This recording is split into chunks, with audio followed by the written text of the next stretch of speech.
Okay, good evening. Tonight I'd like to begin again with a short sutta and then offer some more reflections from the teachings of Ajahn Sumedho. And for this sutta I'd like to share this evening, wanted to read another sutta from the Majjhima Nikaya, and this is a sutta that is also quite famous, and many people probably know the Buddha's teaching to his son Rahula. And the first of the two teachings that appear in the Majjhima Nikaya, and this is the one that he gave to his son when Rahula was probably about 7 years old. And so this is quite a short sutta, but I think on the theme of coming back to the basics, this is really a great sutta that demonstrates, the Buddha really presenting some of the basics of his teachings, and it's quite interesting to see, what he decides to teach to his young son on this occasion. So this is Sutta number 61 from the Majjhima Nikaya. Thus have I heard, on one occasion the Blessed One was living at Rajagaha in the bamboo grove, the squirrel sanctuary. Now on that occasion the Venerable Rahula was living at Ambalaṭṭhika.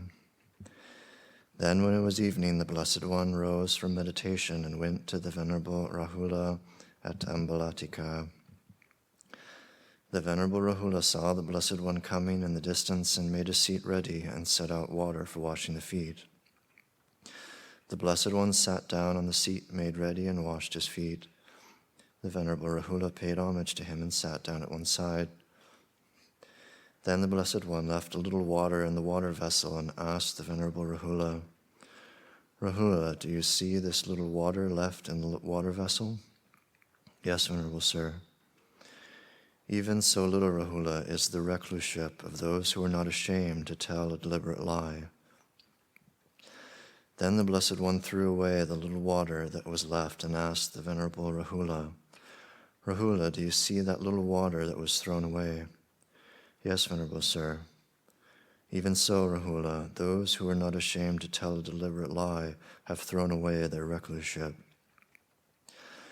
Then the Blessed One turned the water vessel upside down and asked the Venerable Rahula, "Rahula, do you see this water vessel turned upside down?" "Yes, Venerable Sir." "Even so, Rahula, those who are not ashamed to tell a deliberate lie have turned their recluseship upside down." Then the Blessed One turned the water vessel right way up again and asked the Venerable Rahula, "Rahula, do you see this hollow, empty water vessel?" "Yes, Venerable Sir." "Even so hollow and empty, Rahula, is the recluseship of those who are not ashamed to tell a deliberate lie. Suppose, Rahula, there were a royal tusker elephant with tusks as long as chariot poles, full-grown in stature, high-bred and accustomed to battle. In battle he would perform his task with his forefeet and his hind feet, with his forequarters and his hindquarters, with his head and his ears, with his tusks and his tail, yet he would keep back his trunk. Then his rider would think, this royal tusker elephant with tusks as long as chariot poles performs his task in battle with his forefeet and his hind feet, yet he keeps back his trunk. He has not yet given up his life.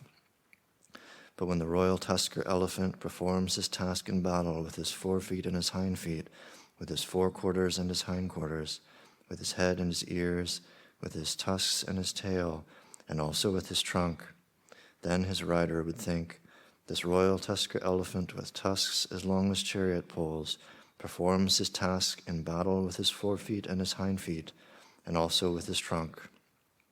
He has given up his life. Now there is nothing this royal tusker elephant would not do. So too, Rahula, when one is not ashamed to tell a deliberate lie, there is no evil, I say, that one would not do. Therefore, Rahula, you should train thus. I will not utter a falsehood, even as a joke. What do you think, Rahula? What is the purpose of a mirror? For the purpose of reflection, Venerable Sir. So too, Rahula, an action with the body should be done after repeated reflection. An action by speech should be done after repeated reflection. An action by mind should be done after repeated reflection. Rahula, when you wish to do an action with the body, you should reflect upon that same bodily action thus: would this action that I wish to do with the body lead to my own affliction, or to the affliction of others, or to the affliction of both? Is it an unwholesome bodily action with painful consequences, with painful results? When you reflect, if you know, this action that I wish to do with the body would lead to my own affliction, or to the affliction of others, or to the affliction of both, it is an unwholesome bodily action with painful consequences, with painful results. Then you definitely should not do such an action with the body. But when you reflect, if you know, this action that I wish to do with the body would not lead to my own affliction, or to the affliction of others, or to the affliction of both, it is a wholesome bodily action with pleasant consequences, with pleasant results. Then you may do such an action with the body. Also, Rahula, while you are doing an action with the body, you should reflect upon that same bodily action thus: does this action that I am doing with the body lead to my own affliction, or to the affliction of others, or to the affliction of both?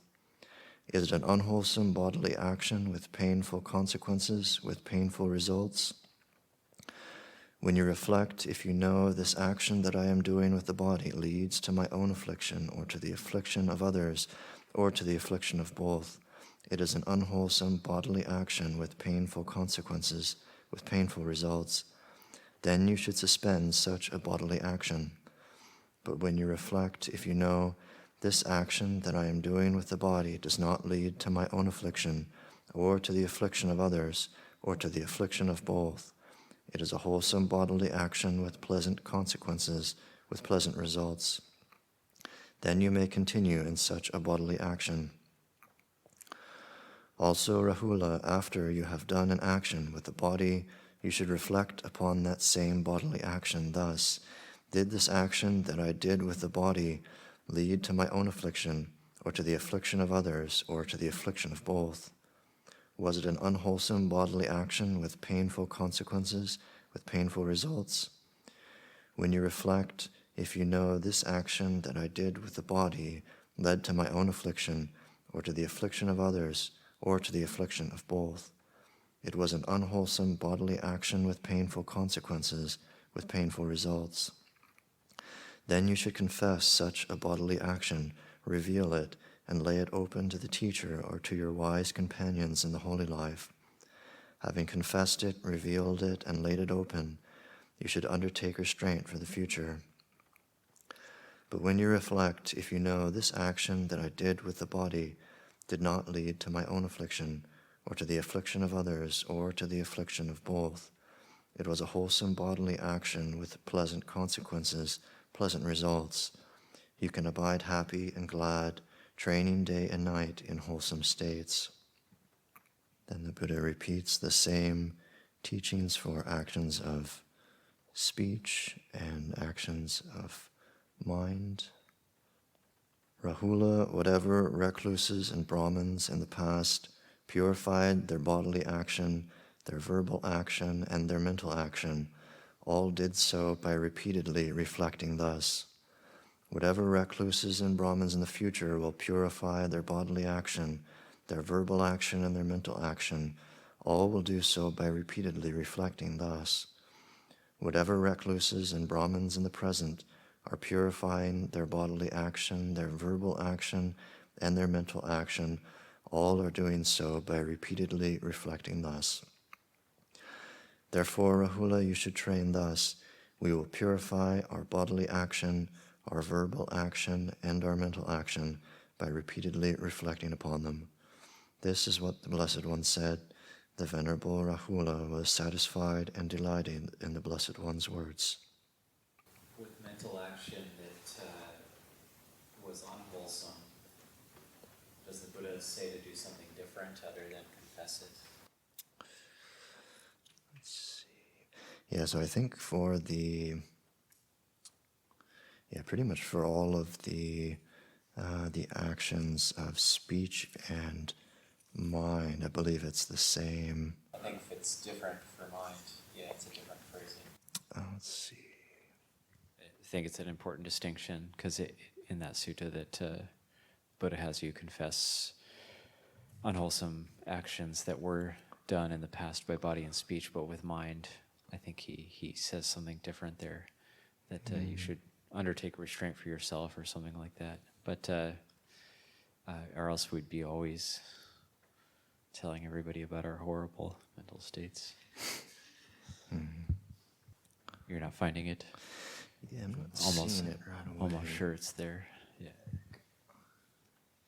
Oh yeah, interesting. It's saying the same. I must have read a different translation. Okay, yeah, sorry, continue. Okay, so are there any comments or questions for the senior monks on this sutta? All right, thank you, Ajahn. Just to clarify, what is meant by mental action? Would Ajahn Yanako or Ajahn Kurdama like to? I think that would just be thoughts and wholesome or unwholesome mental states. Yeah. Okay, and I guess as a follow-up, the wholesome, unwholesome actions by body and speech, they seem to be fairly under your control and kind of bounded by the precepts. But the actions of mind, the thoughts seems to be fairly involuntary most of the time. And I guess. I think I'm 99% sure that in that sutta, if it wasn't ellipsist, the unwholesome actions by mind, the Buddha doesn't have you confess them, but I don't know if Ajahn Kurdama remembers that. Like I remember seeing, you may want to just check if there's a footnote around the mental. Oh, there is a I feel footnote like there might just there, be yeah. The Kubodhi might just elaborate on it. It might be worth checking that footnote. Oh, right, yeah, okay. There is a footnote, yeah. It's kind of hidden there. Right, yeah, sorry. So, I didn't see that footnote. Yeah, it says, in this section, however, the phrase, then you should confess such a bodily action and laid it open is replaced by the following, then you should be repelled, humiliated, and disgusted by that mental action.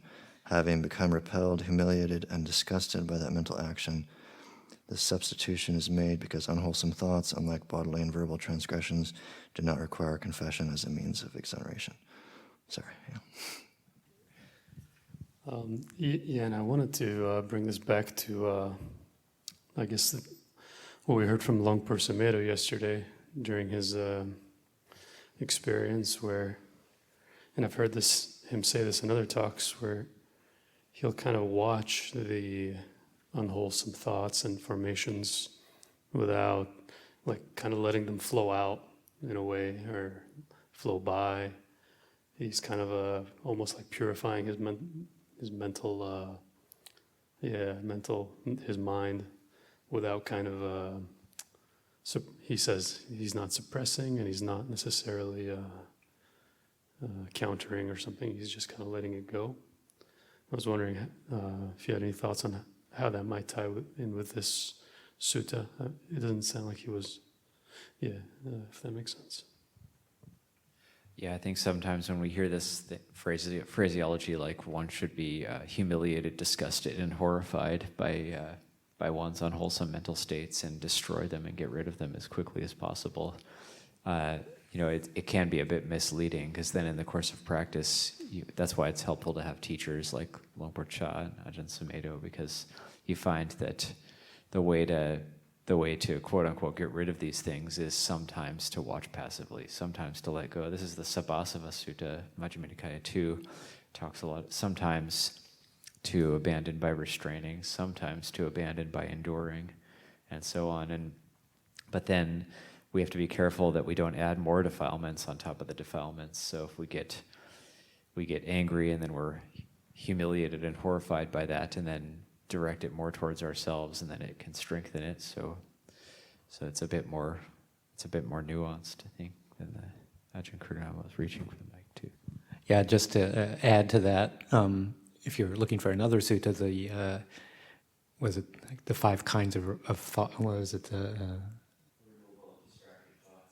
The removal of distracting thoughts, right? Yeah, that gives you 5 approaches to take when you've got some unwieldy mind moments going on, and it starts from the beginning of trying to counter it with an opposite thought, and then going through things like ignoring it, or noticing the danger if you pursue it, going back to the root, the underlying state of mind, to see if you can remove it there. So kind of gentle and insightful ways to do it, but just as Ajahn Sumedho was just saying, sort of like if it's just overwhelming and it's going to bring you a lot of difficulty, cause a lot of suffering to yourself and others, and take you to places where you really don't want to go, and it's persistent, then that you can pull out the,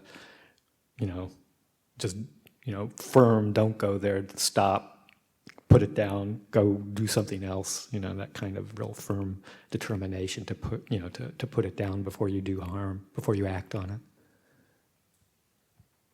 Just as an aside to that, as an interesting piece of trivia, I guess there was a famous Chinese monk in the past who spent 40 years meditating on the word no, just telling himself no over and over again. That's the word wu, which means no, but it also means empty. All right, then we can move on to a few teachings by Ajahn Sumedho.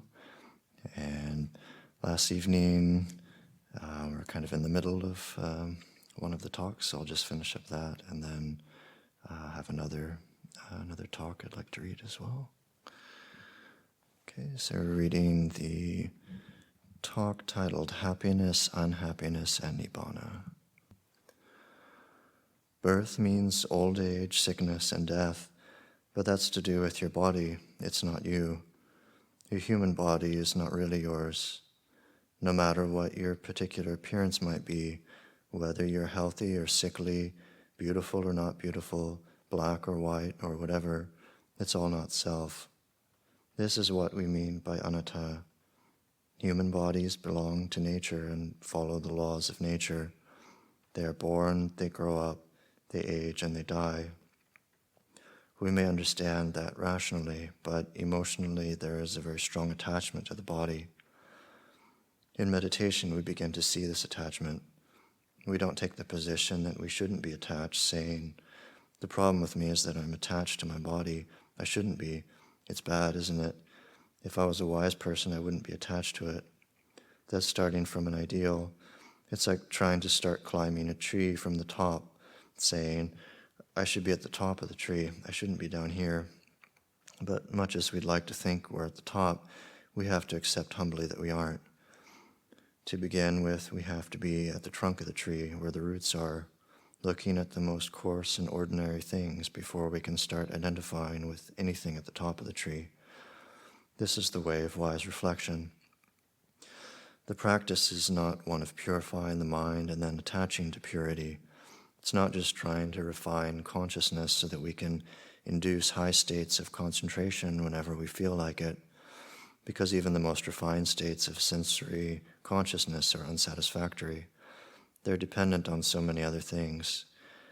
Nibbana is not dependent on any other condition.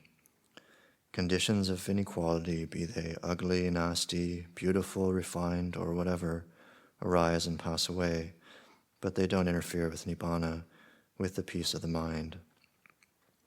We don't incline away from the sense world through aversion, because if we try to annihilate the senses, that too becomes a habit we blindly acquire, trying to get rid of what we don't like. That's why we have to be very patient. This lifetime as a human being is a lifetime of meditation. See the span of meditation as the rest of your life, rather than just a 10-day retreat. You may think, I meditated on retreat for 10 days. I thought I was enlightened, but when I got home, I somehow didn't feel enlightened anymore. I'd like to go back and do a longer retreat where I can feel more enlightened than I did last time. It would be nice to have a higher state of consciousness. In fact, the more refined your experience on retreat, the more coarse your daily life must seem. You have highs, but when you go back to the mundane daily routines of life in the city, it's even worse than before. After going so high, the ordinariness of life seems much more ordinary, gross, and unpleasant. The way to insight wisdom is not having preferences for refinement over coarseness, but recognizing that both refined and coarse consciousness are impermanent conditions, that they're unsatisfactory, that their nature will never satisfy us, and they're anatta, they're not what we are, not ours. Thus the Buddha's teaching is very simple. What could be simpler than what is born must die? It's not some great new philosophical discovery. Even illiterate tribal people know that. You don't have to study in university to know it. When we're young, we think, I've got so many years left of youth and happiness. If we're beautiful, we think, I'm going to be young and beautiful forever, because it seems that way. When we're 20 years old, having a good time, life is wonderful, and if somebody says, you're going to die someday, we may think, what a depressing person, let's not invite him to our house again. We don't want to think about death. We want to think about how wonderful life is, how much pleasure we can get out of it. But as meditators, we reflect on growing old and dying. This is not being morbid, sick, or depressing. It's considering the whole cycle of existence. And when we know that cycle, we are more careful about how we live. People do horrible things because they don't wisely reflect on and consider that they will die. They just follow their passions and feelings of the moment, trying to obtain pleasure and feeling angry and depressed when life doesn't give them what they want. Reflect on your own life and death and the cycles of nature. Observe what delights and what depresses you. See how we can feel very positive or very negative. Notice how we want to attach to beauty, pleasant feelings, or inspiration. It's really nice to feel inspired, isn't it? Buddhism is the greatest religion of them all. Or, when I discovered the Buddha, I was so happy. It's a wonderful discovery. When we become a little doubtful, a little depressed, we read an inspiring book and get high. But remember, being high is an impermanent condition. It's like becoming happy. You have to keep sustaining it, and after you keep doing something over and over again, you no longer feel happy with it. How many sweets can you eat? First they make you happy, then they make you sick. So depending on religious inspiration is not enough.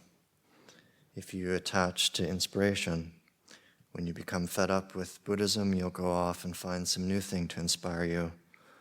It's like attaching to romance. When it disappears from a relationship, you start looking for someone else to feel romantic about. Years ago in America, I met a woman who'd been married 6 times, and she was only about 33. I said, you'd think you would have learned after the 3rd or 4th time. Why do you keep getting married? She said, it's the romance. I don't like the other side, but I love the romance. At least she was honest, but not terribly wise. Romance is a condition that leads to disillusionment.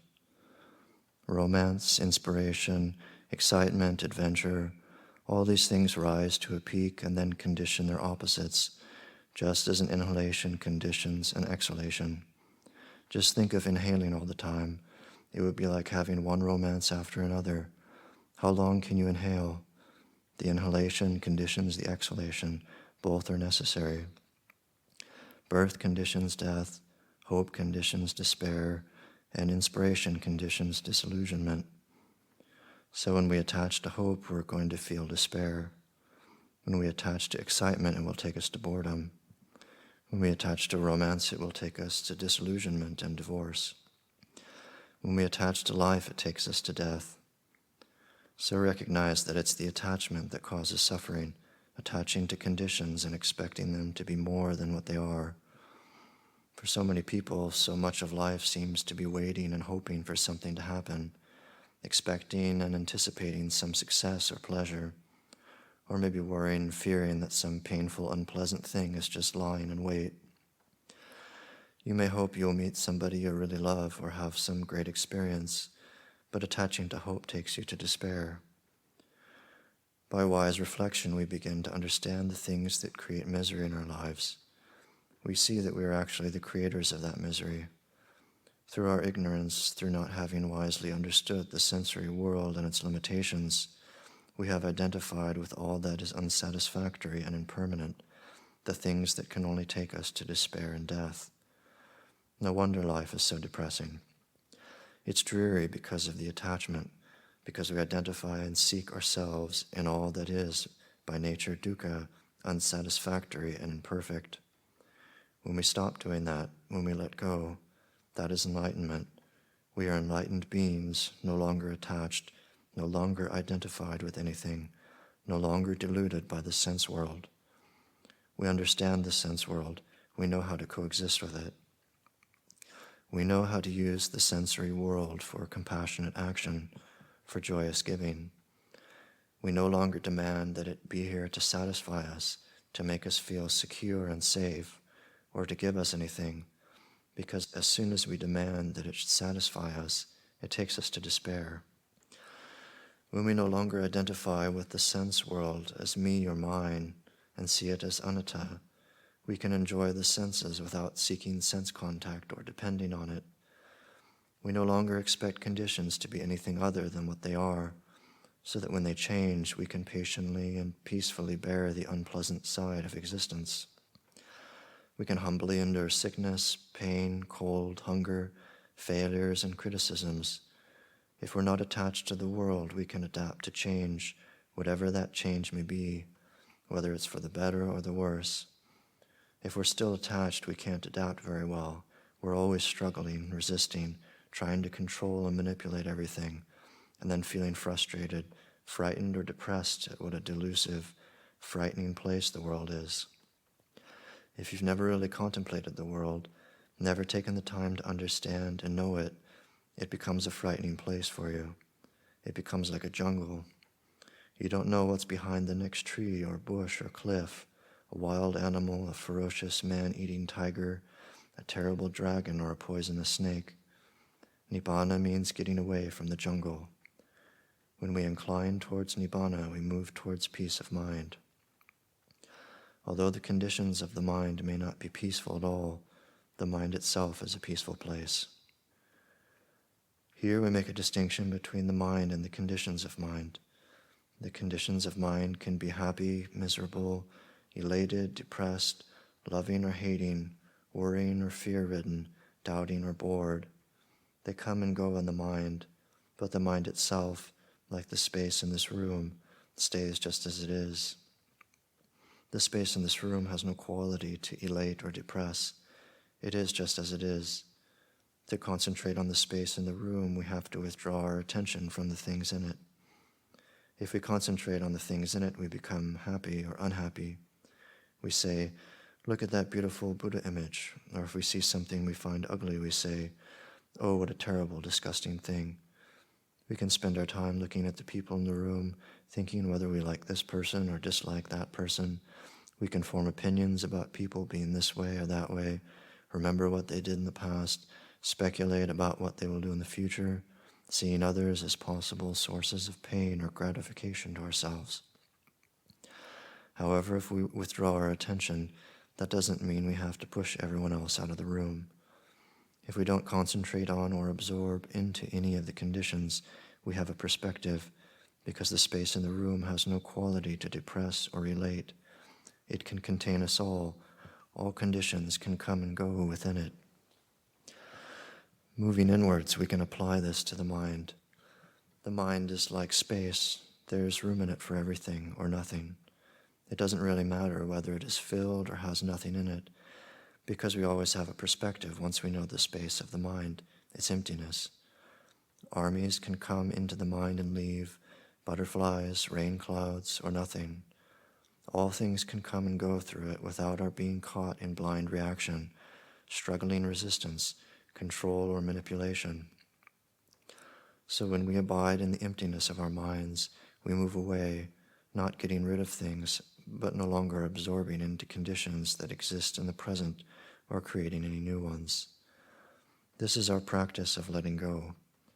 We let go of our identification with conditions by seeing that they are all impermanent and not self. This is what we mean by vipassana meditation. It's really looking, witnessing, listening, observing that whatever comes must go. Whether it's coarse or refined, good or bad, whatever comes and goes is not what we are. We're not good, we're not bad, we're not male or female, beautiful or ugly. These are changing conditions in nature. They are not self. This is the Buddhist way to enlightenment, going towards nibbana, inclining towards the spaciousness or emptiness of mind, rather than being born and caught up in the conditions of mind. You may ask, if I'm not the conditions of mind, if I'm not a man or a woman, this or that, then what am I? Do you want me to tell you who you are? Would you believe me if I did? What would you think if I started asking you who I am? It's like trying to see your own eyes. You can't know yourself because you are yourself. You can only know what is not yourself, and that solves the problem, doesn't it? If you know what is not yourself, there is no question about what you are. If I said, who am I? I'm trying to find myself, and started looking under the shrine, under the carpet, under the curtain, you'd think, Venerable Sumedho has really flipped out. He's gone crazy. He's looking for himself. I'm looking for me. Where am I? Is the most stupid question in the world. The problem is not who we are, but our belief and identification with what we are not. That's where the suffering is. That's where we feel misery and depression and despair. It's our identifying with everything that is not ourselves that is dukkha. When you identify with that which is unsatisfactory, it's obvious that you'll be dissatisfied and discontented. So the path of the Buddhist is a letting go rather than trying to find anything. The problem is blind attachment, blind identification with the appearance of the sensory world. You needn't get rid of the sensory world, but learn from it, watch it, no longer allow yourselves to be deluded by it. Keep penetrating it with Buddha wisdom. Keep using this Buddha wisdom so that you become more at ease with being wise, rather than making yourself become wise. Just by listening, observing, being awake, being aware, the wisdom will become clear. You'll be using wisdom with regard to your body, thoughts, feelings, memories, emotions, all of those things. You'll see and witness them, allow them to pass by and let them go. So at this time, you have nothing to do except be wise from one moment to the next. So that's the end of that Dhamma talk. Are there any comments or questions that people have? Okay, we just have a few minutes left, so I think I'll just start another talk here, and whatever I don't finish, I can read tomorrow evening. And this next talk by Lumpur Sumedho is on mindfulness of breathing. We tend to overlook the ordinary. We are usually only aware of our breath when it's abnormal, like if we have asthma or when we've been running hard. But with anapanasati, we take our ordinary breath as the meditation object. We don't try to make the breath long or short or control it in any way, but simply to stay with the normal inhalation and exhalation. The breath is not something that we create or imagine. It is a natural process of our bodies that continues as long as life lasts, whether we concentrate on it or not. So it is an object that is always present. We can turn to it at any time. We don't have to have any qualifications to watch our breath. We do not even need to be particularly intelligent. All we have to do is to be aware of and content with one inhalation and exhalation. Wisdom does not come from studying great theories and philosophies, but from observing the ordinary. The breath lacks any exciting quality or fascination, and so we can become very restless and averse to it. Our desire is always to get something, to find something that will interest and absorb us without any effort on our part. If we hear some music, we don't need to think, I must concentrate on this fascinating and exciting rhythmic music. We can't stop ourselves because the rhythm is so compelling that it pulls us in. The rhythm of our normal breathing is not interesting or compelling. It is tranquilizing, and most beings aren't used to tranquility. Most people like the idea of peace, but find the actual experience of it disappointing or frustrating. They desire stimulation, something that will draw them into itself. With anapanasati, we stay with an object that is quite neutral. We don't have any strong feelings of liking or disliking for our breath, and just note the beginning of an inhalation, its middle and end, then the beginning of an exhalation, its middle and end. As the gentle rhythm of the breath is slower than the rhythm of thought, it takes us to tranquility. We begin to stop thinking. But we don't try to get anything from the meditation, to achieve samadhi or jhana, because when the mind is trying to achieve or attain things, rather than just being humbly content with one breath, it doesn't slow down and become calm, and we become frustrated. At first, the mind wanders off. Once we are aware that we have wandered off the breath, we very gently return to it. We use the attitude of being very, very patient and always willing to begin it again. Our minds are not used to being held down. They have been taught to associate one thing with another and form opinions about everything. Being accustomed to using our intelligence and ability to think in clever ways, we tend to become very tense and restless when we can't do that. And when we practice anapanasati, we feel resistance, a resentment of it. We are like a wild horse when it is first harnessed, becoming angry with the things that bind it. When the mind wanders, we grow upset and discouraged, negative and averse to the whole thing. If, out of frustration, we try by sheer will to force the mind to be tranquil, we can only keep that up for a short while before the mind is off somewhere else. So the right attitude to anapanasati is being very patient, having all the time in the world, letting go or discarding all worldly personal problems. During this time, there's nothing we have to do except watch our breath. If the mind wanders on the in-breath, then put more effort into the inhalation. If the mind wanders on the exhalation, then put more effort into that. Keep bringing the mind back. Always be willing to start anew. At the start of each new day, at the beginning of each inhalation, cultivate the beginner's mind, carrying nothing from the old to the new, leaving no traces like a big bonfire. One inhalation and the mind wanders, so we bring it back again, and that itself is a moment of mindfulness. We are training the mind like a good mother trains her child. A little child doesn't know what it is doing. It can wander off, and if the mother is angry with it and spanks it, the child becomes terrified and neurotic. A good mother will just leave the child, keeping an eye on it, and if it wanders, she will bring it back. Having that kind of patience, we're not trying to bash away at ourselves, hating our breath, hating everybody, getting upset because we can't become tranquil with anapanasati. Sometimes we're too serious about everything, totally lacking in joy and happiness with no sense of humor, just repressing everything. Gladden the mind, put a smile on your dial, be relaxed and at ease, without the pressure of having to achieve anything special, nothing to attain, no big deal, nothing special. And what can you say you have done today to earn your board and keep? Just one mindful inhalation? Crazy, but that is more than most people can say of their day. We're not battling the forces of evil. If you feel averse to anapanasati, note that too. Don't feel it's something you have to do, but let it be a pleasure, something you really enjoy doing. When you think, I can't do it, recognize that as resistance, fear, or frustration, and then relax. Don't make this practice into a difficult thing, a burdensome task.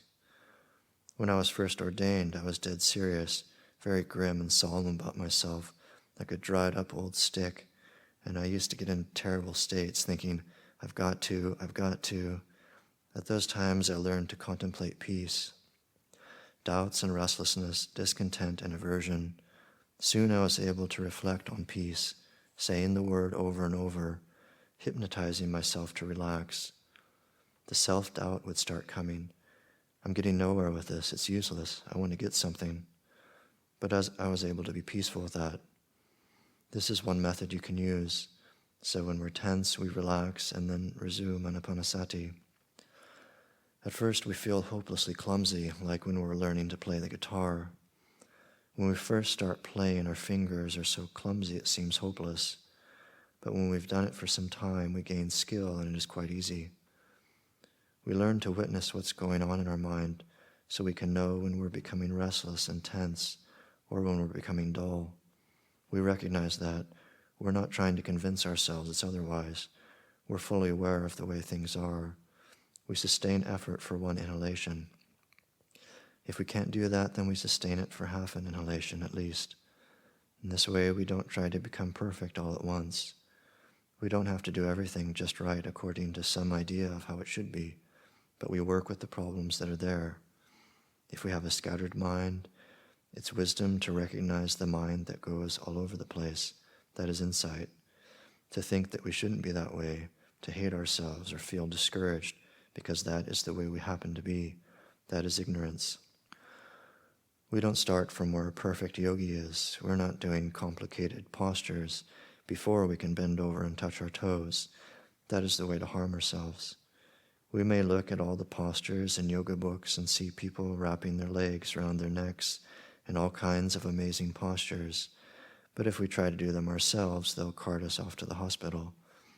So we start from just trying to bend a little more from the waist, examining the pain and resistance to it, learning to stretch gradually. The same with anapanasati. We recognize the way it is now and start from there. We sustain our attention a little longer and we begin to understand what concentration is. Don't make Superman resolutions when you're not Superman. Don't say, I'm going to sit and watch my breath all night and become angry when you fail. Set periods that you know you can do. Experiment, work with the mind until you know how to put forth effort and how to relax. So we're just about out of time, so I'll just leave it there for this evening, and tomorrow we'll finish the rest of this talk. And are there any last comments or questions that people have? Just had a comment on that, going back to the sutta of that footnote that when you have an unwholesome mental state, you should be humiliated, horrified, and aghast. And I think a lot of us come, Luang Por Sumedho included, comes to the practice in the beginning with those types of attitudes where everything's very grim, and the unwholesome mind is even though it's not self, it just keeps occurring, and we don't know what to do about it. So I think this practice of what Ajahn Chah suggests is when you bow, you can imagine just asking forgiveness from the Buddha for any unwholesome mental states. So anytime you bow, and I found for myself doing that, it helped me to feel like I was actually doing something in terms of not just letting things run their course or allowing it to still be unwholesome, but that each day, there's a little drop in the bucket of just, okay, I'm acknowledging there might be some unwholesome mental states, bow, ask forgiveness, or each morning doing a little ceremony in our kuti along the same lines, something like that, just that there's some acknowledgement or some physical manifestation of say, asking forgiveness for one's unwholesome mental states that one is not yet able to overcome or let go of, and that can lighten things. That can lighten things quite a bit, so it doesn't become too heavy, and that our practice doesn't become just like very hunched up and dry.